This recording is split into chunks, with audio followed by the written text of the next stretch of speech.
You have to have an incredible team. You can't build anything great without an incredible team. You run, 4 different companies now? So how do you manage and maintain that? You know, this year, the companies will make multiple 8 figures. The number one thing that I look for is...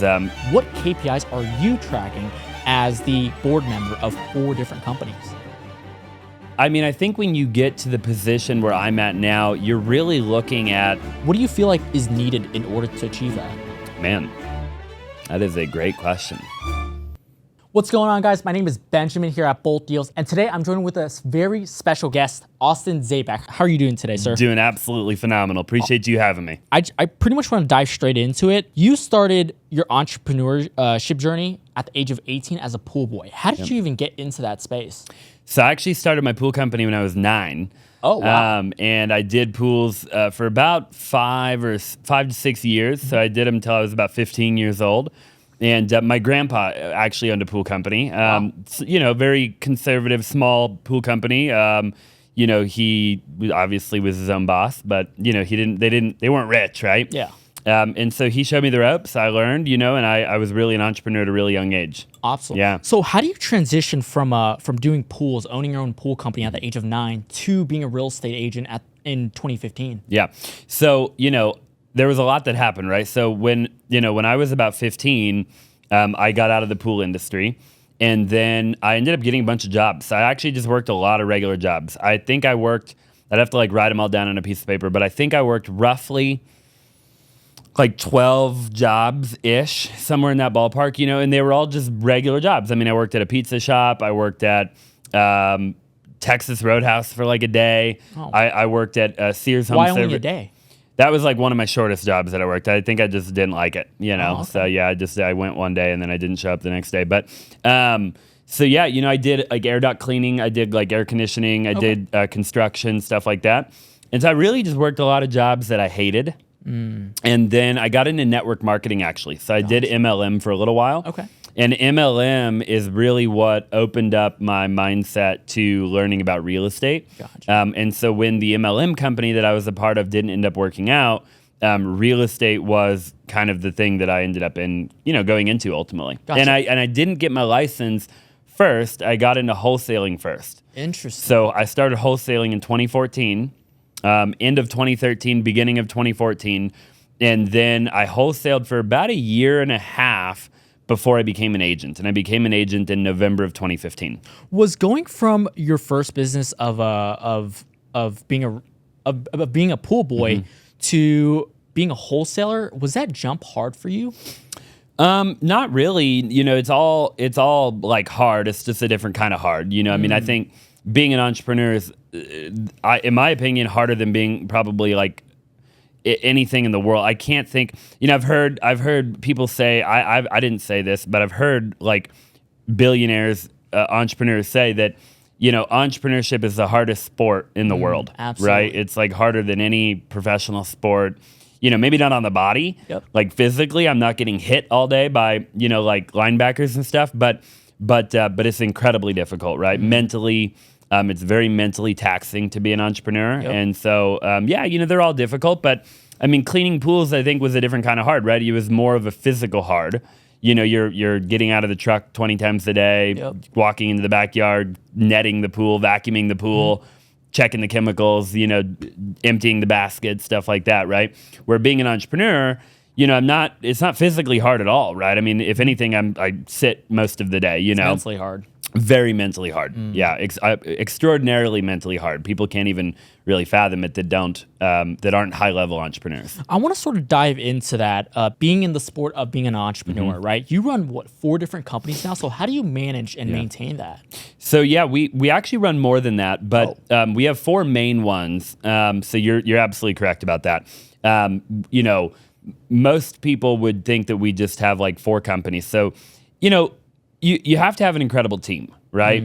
You can't build anything great without an incredible team. It really is teamwork makes the dream work. I think a lot of people, they look at the entrepreneur, you know, you look at Elon or you look at Bill Gates or Grant Cardone or whoever, right? Correct. And really, they're just they're the face, but the collection of people behind them are what makes up the company, right? The only reason that I'm able to sit with you right now and all my companies continue to operate is because I have a great team. Absolutely. Otherwise, when I came in here with you, everything would just cease to exist, right? And so you have to have incredible people if you want to scale, and that's how you end up doing a lot more, because now, I'm not in the day-to-day of every single company, right? I oversee them at a higher level. Absolutely. And I'm not actually, in the trenches anymore. Absolutely. Yeah. There's a quote that I absolutely love is nobody wants to be the goal is to not be the CEO. The goal is to be a board member. Yeah. And for me, from what it sounds like, you're almost like a board member. I am. I'm the president of my companies, That's actually. awesome. Yeah. So you're absolutely correct. That's a great observation. I really, you could think of it like I have a seat at the board, in the board, and I get to make high level decisions. Are you able to share what your day to day looks like as the president of these 4 main companies? So, my day-to-day, so a lot of what I do is, I'd say probably half of my week is going to be on, like, some type of content, okay? So it could be podcasting, it could be doing, we do a lot of, like, house tours, we do business tours, I'm interacting with other entrepreneurs, other high-level people, I'm networking, right? That's probably about half of my time, because I'm the guy that everybody relies on to open the next door. Yep. So, I'm kind of paving the way for my team to then, come along for the ride, right? And so I have to constantly be putting myself in rooms where I'm surrounded by people that are doing things at a very high level.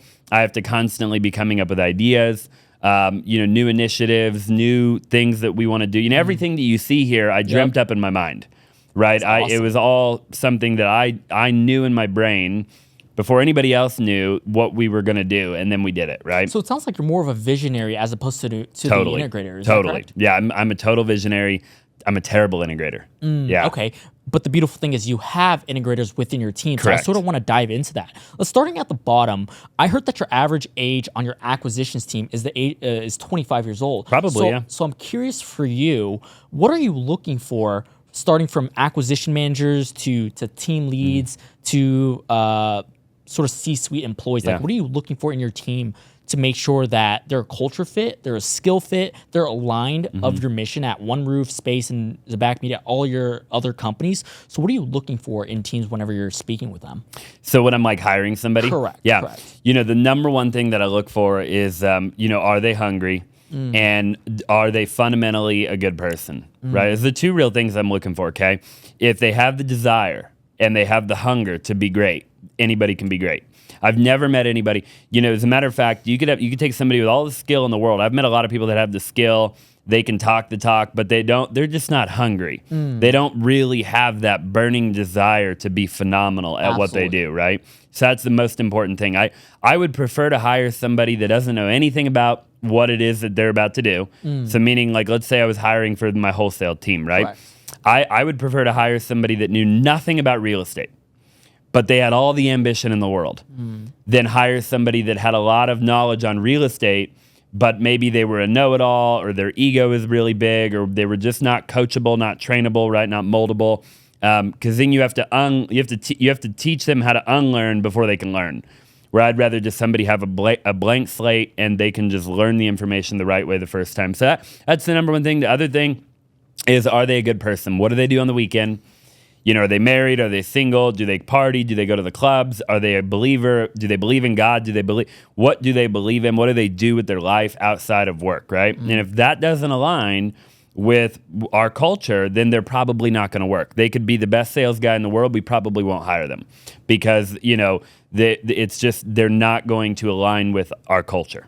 Absolutely. So let's take a step further into that. On an interview, let's say you're interviewing somebody, what sort of questions are you asking, or like reading the room to determine if somebody is hungry and if they're just fundamentally a good person? Well, I mean, I think you just have to have a conversation with them. I mean, I don't think that there's specific questions that I really go off of. Like when I'm the one doing an interview. Now, I'm sure that the people on my team who do the interviews now, because I don't really do interviews anymore, they probably have a list of questions that they go through. But for me, it's just all about sitting in that room with that individual and having a conversation with them. You know what I mean? Like I can tell, right? I can tell if somebody's ambitious. Like I can just feel it. I can smell it. I can taste it. It's just like, it's in the room, right? Mm-hmm. It's a feeling that you get, and you can't really BS that. Like you can't BS, you know what I mean? Like you get to a certain point in business where it's pretty hard to BS a guy like me, I think, maybe even a guy like you, right? It's, you're probably not going to BS me. I mean, I have a kind of a good BS meter, if you will, right? Yep. And I just think that like if I get that feeling that they are who they say they are, they have the drive that they claim that they have, I can ask questions around that and confirm that it is true. And then I can just tell when we're talking, it's just like, I'll just throw in like curveballs, right? It's like, we'll just be having a conversation. I'm like, so tell me what you do on the weekend, just out of the blue, right? And they're kind of like, and it's like, so you can just, and then it's like, how long does it take them to answer? Like, are they lying or are they telling me the truth? Like, I can just feel it, and I know, and I'm almost always right. Absolutely. I want to sort of take a step further. Now, we talked about your acquisitions, sort of I call them the soldiers, right? The ones that are on the front battle lines of your company. Let's talk about managers and C-suites. How do you go about not only recruiting them, onboarding them, and making sure they're aligned with your vision at your companies to actually maximize output per unit of time? So, partners, C-suite executives, staff, these are people that are an extension of me, right? And so they're more than anybody, they have to align with me, So all my partners, pretty much all of our C-suite executives, everybody, like we all share a common vision in life in general, right? Like a lot of us are believers, we go to church, right? And that's important, I don't really have like any employees or C-suite types of people or partners that like go to the clubs or do anything weird like that, Understood. That's the main thing you're looking for, right? And then, you obviously just want to make sure that they have the criteria on their resume to do the job, So like when you're looking to hire a C-suite, like we have a lot of managers, we have a VP of sales, Jesse's awesome. Jesse's great, right? I have a CEO. I'm not the CEO of the wholesale company. Thomas is the CEO. He's a great CEO. And we have partners in some other companies and stuff. But yeah, you want to make sure that they have the resume to do the job at hand, Correct. right? Which is obviously important. And then you just want to make sure they're a good person, man. Absolutely. Yeah. That's absolutely awesome. So there's a quote from Dan Martell that I absolutely love. It's built the people and the people build the business. Yep. So my question for you is, how do you go about training and managing your team to make sure that they actually do their job correctly and, scale the company? Yeah.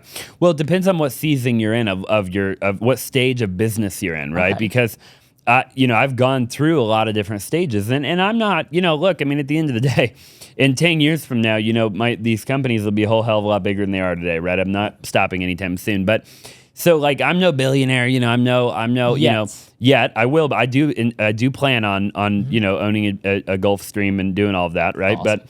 But but we're not there yet. But this year the companies will make multiple 8 figures in gross revenue, right? And so we're approaching, I think in 3 years we can approach the 9-figure mark, with some of the companies, and that'll be a lot of fun. Remind me of the initial question again there. How do you go about training your team? So, where I'm at now is I only have a handful of direct reports, Awesome. right? That's and amazing. so I don't have a lot of people. Like I wouldn't even say that I manage anybody. I'm kind of at a point now where I'm not really responsible. I'm not a good manager, okay? So I'm a great leader. I'm a terrible manager. Well, a leader is somebody who, they lead by a leader is somebody who walks into a room. Think of a leader as maybe like a public speaker, right? Okay. There's somebody that inspires people every time they walk into the room. They lead from the front. They pave the way. They pave the path. They sell the vision. They sell the dream. They see in others what maybe the others don't see in themselves. They're able to extract greatness out of people, right? Managers are people who make sure that people hit their daily KPIs, that people show up on time, that they don't leave early, that they take the appropriate amount of time off, that they only go to lunch for 45 minutes instead of 2 hours. Yeah. Managers are people who oversee the day-to-day activity of the actual employee, right? And so there's been many times in me building a company or many companies where I've done every role. right? So like you have to get to where I'm at now. There was a time where I was the acquisition guy. I was the door knocker. I was the dispositions guy. I used to edit my own videos. I mean, they weren't very good. Jacob, these guys can tell you. A lot better. But hey, I was on iMovie. At least I did it. Yep. I mean, I didn't You learned. hardly get any views, but I mean, I put in the effort, right? And if I had to tomorrow, I could get into Final Cut Pro or something like that, and I could, with time, figure it out. Now, it wouldn't be great. Right, it would be probably a 10% of what my team could do it at now. But the point is, I've done each role, and so I think that's extremely important when you're building a company. Is you can't ever ask somebody to do something that you've never done yourself. Yep. Because if you've done every role yourself, training is easy. Yep. You've mastered it. If I did acquisitions, it's real simple. You just build a standard operating procedure of what your day looks like. What does the ideal day look like for me? Because I'm doing that role. And then when I go to step out of that role, I just train on the very thing that I did every day.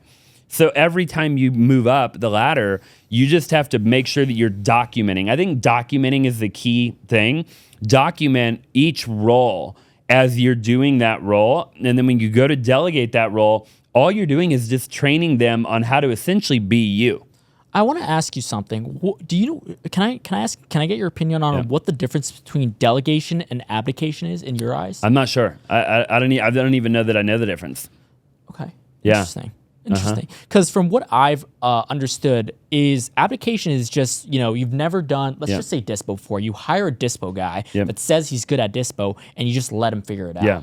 Versus delegation, where you document everything, you shadow them to make sure they do it correctly. And the reason why I want to bring this up is because a lot of not only real estate investors, but business owners run into this nowadays. Yeah. So I'm just curious what your experience on So that I've never heard of that term, but I understand exactly what you're saying. So like I would think of it, like for me at least, for more higher level employees, right? So like let's say for example, like you're building a big company and you need HR. Okay. I'm not going to do HR to learn it and then delegate it, right? I'm just going to go hire somebody that's good at HR. Absolutely. You see what I'm saying? Absolutely. So that might be a great example, right? I'm just going to hire somebody with a resume that clearly knows how to do HR. And then I'm just going to let them run it. And I'm going to let them kind of tell me actually what I need to do. It's like, hey, you tell me what we need to do. You kind of flip the script on them there instead of it being the other way around, right? So I think that's probably what you're referring to. Absolutely. So yeah, I've definitely done that. We have people, think maybe even like media nowadays, right? A lot of times I'll have an idea. It's like, hey, I want to shoot like this style video or that sort of thing or whatever. I have no idea how to do it though. These guys know how to do it. Yep. Right? Like like we did a webinar the other night. And, I was like, hey, I want 2 camera angles. I need a TV that I got to be able to see the comments. And then I need my laptop right in front of me. And then I need to be mic'd up. And then I need a moderator managing the comments behind the cameras. And then I didn't know how to do any of that, right? But my team was able to pull it all together and make it all happen. Absolutely. You see what I'm saying? Absolutely. I appreciate you sharing that. I want to take a step back and talk about what you meant, what you said about revenue being 8 figures, and you guys are trying to scale up to 9 figures. So I want your opinion on something. There's a quote that I've heard, and I'm pretty sure you've heard of it. It's revenue is vanity, profit is sanity, and cash flow is reality. I've heard of it. Yeah. Can you share a story about why you feel like that part is so important? And are you also willing to share what your guys' profitability, just an average ballpark? Every company is different when it comes to profitability. So it would be hard for me to tell you if you wanted to focus on one company. Let's say One Roof, okay. The wholesaling. So the wholesaling company, we run that at above a 50% profit margin. That is awesome. Yeah. That is amazing. And then when you plan on scaling to 9 figures or $100 million a year, I don't think we're going to scale wholesaling to 9 figures. So I think wholesaling, my goal is to get wholesaling to 20 million a year. What do you feel like is needed in order to achieve that? Just double people, more people, doubling the size of the team probably. Gotcha. Yeah, and we'll be there. I think we'll be there within a year. Really? Yeah. Awesome. That's amazing. I don't think wholesaling you can do 100 million a year. Why do you feel that way? I think you just you can only wholesale in America, and there's only so many you can't have. You're not ever going to have more than a couple % of the market share, I don't think. No matter how good you are, your competition is always going to be there, and they're always going to get deals. You can't get every deal; it's just impossible. I think there's just a law of diminishing return with wholesaling real estate, And I think it's a cash flow company. It's not, wholesaling isn't designed to sell. It's not designed to get acquired. It's not really an acquirable company, if you will. Why do you feel like that? Why do you think that's the case? Well, first of all, why would I want to get acquired? If I can run a company at a 58% profit margin and make $20 million a year, then why would you want to get acquired? Why not just take that cash flow for the next 10 years and just invest it and go build other companies with it? You see what I'm saying? 100%. Like, so I think you have to, it's like we live in a world where everybody wants to get acquired now, right? Yeah, like it's the cool thing. It's the cool thing. And it's like, I don't think that necessarily should be the target. I think you just have to ask yourself, because everybody gets into business, I think, for a slightly different reason, right? So you have to ask yourself, like, what's the end goal for you? You know, for me, I think the end goal is probably just to build a really cool legacy, change thousands of lives, maybe millions of lives, and just build cool crap and make a heck of a lot of money in the process, and then go invest all of that money to continue to grow, right? And so I don't need to sell the wholesale company. I'm building other companies that I can sell. Absolutely. I'm a serial entrepreneur. Absolutely. You know, so I don't need to sell every company. So I'm very aware. Could I maybe sell the wholesale company? Sure. Eric Klein says he sold his wholesale company, right? Yep. Good for him. I mean, it was a seller finance deal that he sold to an employee. Oh. But, nonetheless, look, I think anything's possible, but I have no desire to sell my wholesale company. That's awesome. Yeah. That's awesome. I was doing research, actually taking a step back. You mentioned competition. Yeah. So for you guys, can you share what you're doing to set yourself apart from the competition, specifically in the wholesale space? And if you're willing to share as well, your personal brand. Okay, so in terms of wholesaling, when you say separate from the competition, are you talking about from the consumer standpoint or internally? Both. Let's talk about both. Okay, so from the consumer standpoint, I think that, we're going to approach everything with transparency, honesty, and be people of our word, right? So you look at the industry as a whole, and a lot of wholesalers aren't people of their word, right? They overpromise and underdeliver. Yep. They say I can pay $350. They can't pay $350. They don't know how the hell to comp a deal, so they can only pay $300, but they're offering $350, right? Fair. And so therefore they're not being truthful, and that a lot of people do bad business in our industry. It's just a fact of the matter, right? It's why wholesalers get a bad rap. Absolutely. It's why you'll talk to some agents and some sellers that immediately, if they even get the hint that you're a wholesaler, they're like, I'm not talking to you, right? So we separate ourselves in that regard from the consumer standpoint by being better than that, right? Hey, we want to be transparent. We want to have integrity. We want to be honest. We want to, stand by our word. If we say we're going to close on this day, we're going to close on that day, right? Things of that nature. We're going to over communicate. We're going to under promise and over deliver, right? So that's how we're going to separate ourselves from the consumer standpoint. Okay. What about a few things internally? So then internally, I think that, we pay more than anybody in the industry. That's awesome. So that team out there that you just got to see, they can't go, the only thing that they could do is go start their own wholesale company. But they can't go work for somebody else and make more money. Because I know for a fact that we pay more than any other wholesaler I've ever met. That is awesome. Yeah. That is and awesome. so I think that's a big one, right? Because now what happens when you pay more? You attract better people. Better talent, right? And so you have better talent, naturally you're going to have a better culture. You're going to have, higher level people, that sort of thing, right? So that's probably the main thing that we do. And then just little stuff. I mean, look, we're in a Class A commercial, 12,000 square foot building in Scottsdale, Arizona. I know a lot of people that are in a Class C, suite in downtown Phoenix. Absolutely. I mean, I don't know about you, but if I have the choice between going to a Class C building on the 23rd floor in downtown Phoenix or a Class A building in Scottsdale on Frank Lloyd Wright and Scottsdale Road, I'm going to choose this one all day, every day. Absolutely. Right? The next thing I want to dive into, and if you could just share 3 highlights. When I was doing research, I learned that you failed and built your wholesaling company 15 times. Probably. What are 3 things somewhere you've around there, yeah. From that way the viewer who is trying to scale their wholesaling company can avoid? Got to have the right partners, number one, if you're going to partner at all. So you can either do it yourself, which I actually highly recommend for a lot of people in the beginning. Don't partner just to partner. If you're going to partner with somebody, there needs to be a purpose of partnership, right? A strategic purpose. It's not just like, oh, we're homies, we love working together, so let's start an LLC and partner. It's not a good enough reason, right? So you need to have a real reason, and that reason would be something to the effect of, oh, I'm a visionary and I'm going to partner with an integrator. Or I'm an integrator, I'm going to partner with a visionary. So you want to always partner with somebody that has the opposite skill set as you. Absolutely. Right? So you never want to partner with somebody who's too similar to you because you're just going to you're both good at the same thing. Yep. And you're both terrible at the same thing. Yep. Right? So it's just not going to work long term, because now you have to hire somebody to do what you're both terrible at, right? Instead of the other person just being able to handle it, Absolutely. That's a huge, I've made that mistake probably 4 or 5 times, just getting into the wrong partnerships, Gotcha. So I think that is probably the number one thing that I can think of. I mean, dude, you could get nitty gritty with it. Probably hiring the wrong people, not firing people soon enough, letting people kind of, they say that, like one toxic person can kind of take down the whole ship. One bad apple. Yep. Right? So, I've had a lot of that in my career where, you have somebody where you kind of know in your gut, you're like, I just think we should probably fire them, but you want to, you have a big heart, right? You want to try to make it work. And that's a mistake a lot of times. Gotcha. If you feel in your gut that they're a bad fit, cut it off. Got it. Right? And don't feel bad about fast, it. right? Yep. Hire slow, fire fast. That's another one. And then, Maybe just scaling too fast. I think I see a lot of people who try to scale too fast. Building a great company takes time. We live in the microwave mentality era where everybody wants everything right now, right? Yep. We everybody's on TikTok and Instagram and YouTube, and we all think that we can make $1 million trading Trump meme coin or Melania or whatever tomorrow. Yep. And the fact of the matter is that not 99% of the time, Ben, fast money or quick money is not real. Yep. It's not real. If a lot of people think it's real, it's not real. Slow money is the right money you want to make. Absolutely.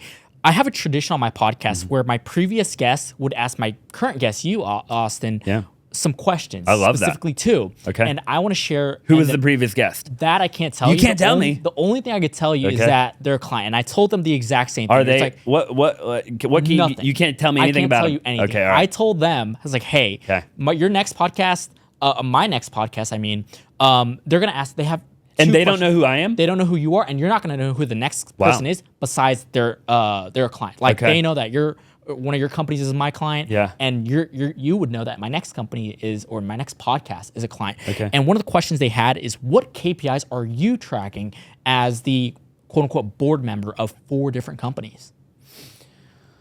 What KPIs am I tracking? I mean, I think when you get to the position where I'm at now, you're really looking at some of the top level KPIs, such as revenue type of metrics. Those are going to be the main things that I'm focused on because I have other people focused on the other KPIs. Yep. So when I'm looking at the top level KPIs, if I see 1 month, we made $200,000 less than we did, the previous month, I'm going to say, what the hell's going on? Yep.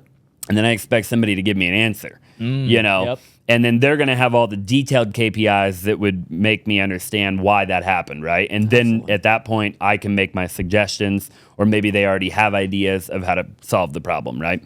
So a lot of my KPIs now are going to be revenue-based. Okay. When it comes to running the companies, and then just overall expansion. What is our growth? What's our trajectory? How much percentage did we grow quarter over quarter? How many additional team members did we hire? How many additional staff did we hire? That's awesome. What are our payroll expenses? How much did payroll increase? Did we give everybody a raise?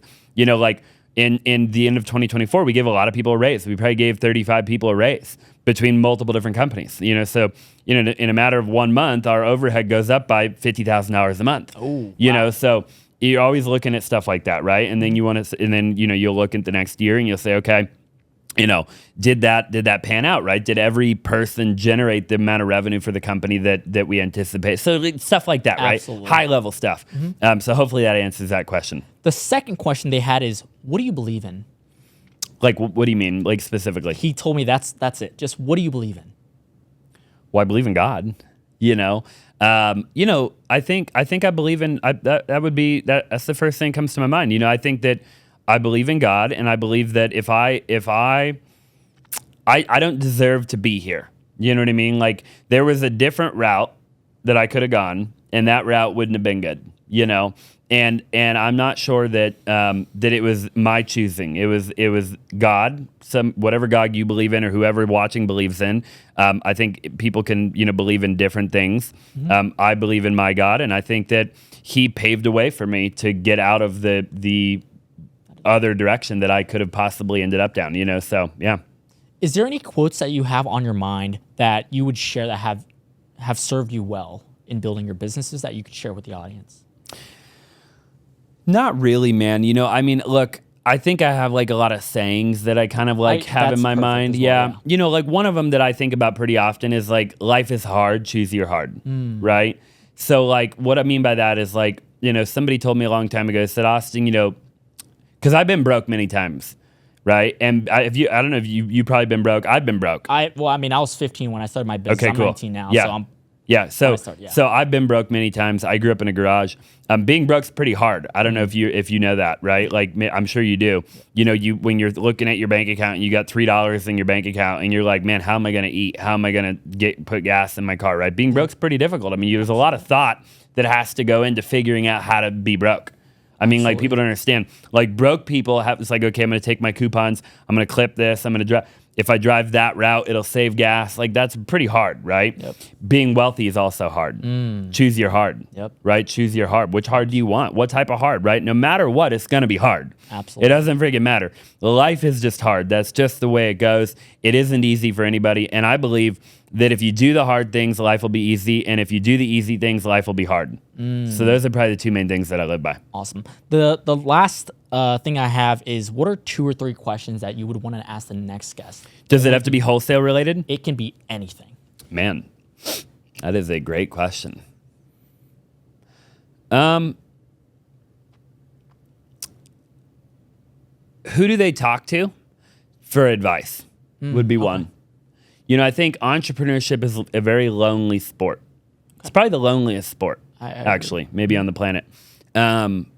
Because you can't talk to your employees or your staff about your problems because it just doesn't make any sense to do that, right? They're not going to be able.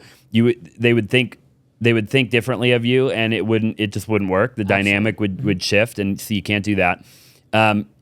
Sometimes it's difficult to talk to the people that are doing better than you because they're like you're friends with them, and like in a sense, like you know what I mean. And so like who do you talk to? Who do you go to when you're a high level entrepreneur and you're having a bad day or you're struggling with something, right? Who do you call? Who do you call? That would be one question. Okay. Who do you call? Trying to think of one more. So tough. That's why I love this so Yeah. much, because you You don't get to really know have to anything think about it. Exactly. Like I want Yeah. you to take you feel free to take your time on it. Yeah, you really got to think about it.